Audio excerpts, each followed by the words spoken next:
नमस्ते। Divine journey में आप सभी का स्वागत है। माघ मास की सरल कथा। ओम नमः शिवाय। ओम नमो नारायणाय। प्राचीन समय की बात है। भारतवर्ष में एक छोटा सा नगर था।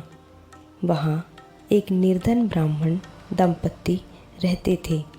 ब्राह्मण बहुत ही धर्मपरायण था, परंतु अत्यंत गरीब था। घर में खाने तक की कठिनाई रहती थी। उसकी पत्नी बहुत पतिव्रता और धर्मार्थी थी। दोनों भगवान पर पूर्ण विश्वास रखते थे।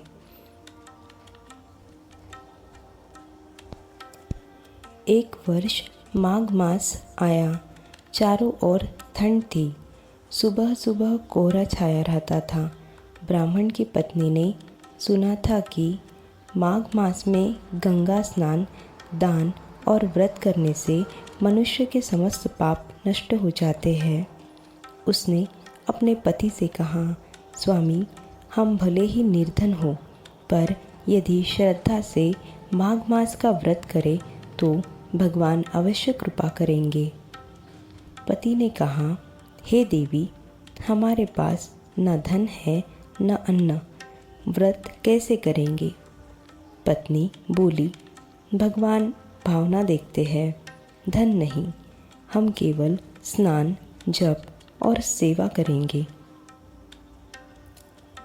अगली सुबह दोनों पास की नदी पर गए।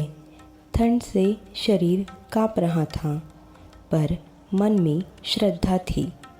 दोनों ने स्नान किया और भगवान विष्णु का ध्यान करते हुए संकल्प लिया, हे प्रभु, हम माघ मास में यथाशक्ति व्रत, जप और दान करेंगे।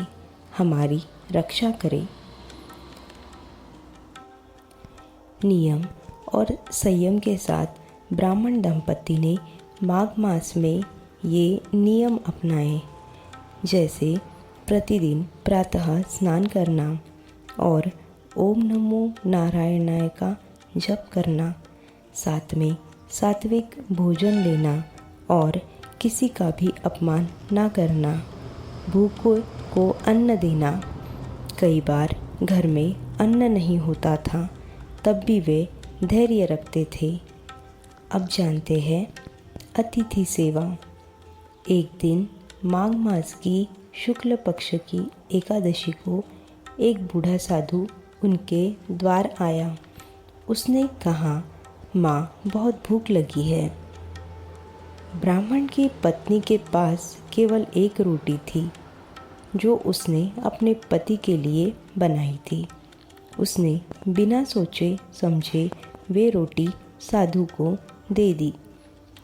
साधु ने कहा, माँ, तुमने बहुत बड़ा पुण्य किया है।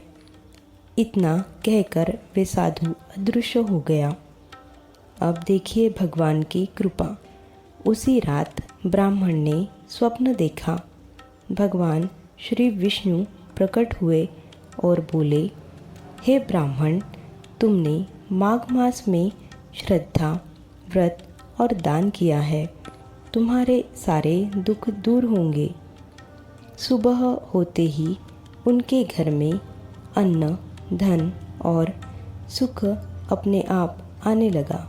राजा ने भी ब्राह्मण को सम्मानित किया। ब्राह्मण दंपत्ति ने कभी अहंकार नहीं किया। वे जानते थे कि यह सब माघ मास की महिमा और भगवान की कृपा से मिला है। वे प्रतिवर्ष माघ मास में स्नान करते, दान देते, कथा सुनते और सुनाते। शास्त्रों में कहा गया है कि माघ मास में किया गया थोड़ा सा भी पुण्य जन्म जन्मांतर के पापों को नष्ट कर देता है। जो व्यक्ति प्रतिदिन माघ में स्नान करता है, सच्चे मन से भगवान का स्मरण करता है, दीन दुखियों की सेवा करता है, उसे वैकुंठ लोक की प्राप्ति होती है।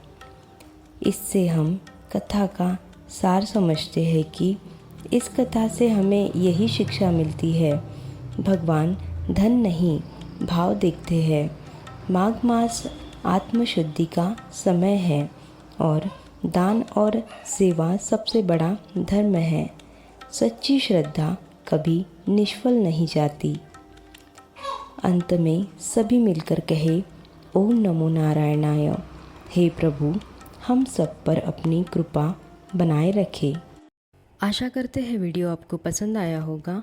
वीडियो को लाइक, शेयर और सब्सक्राइब करके कमेंट ज़रूर करिएगा।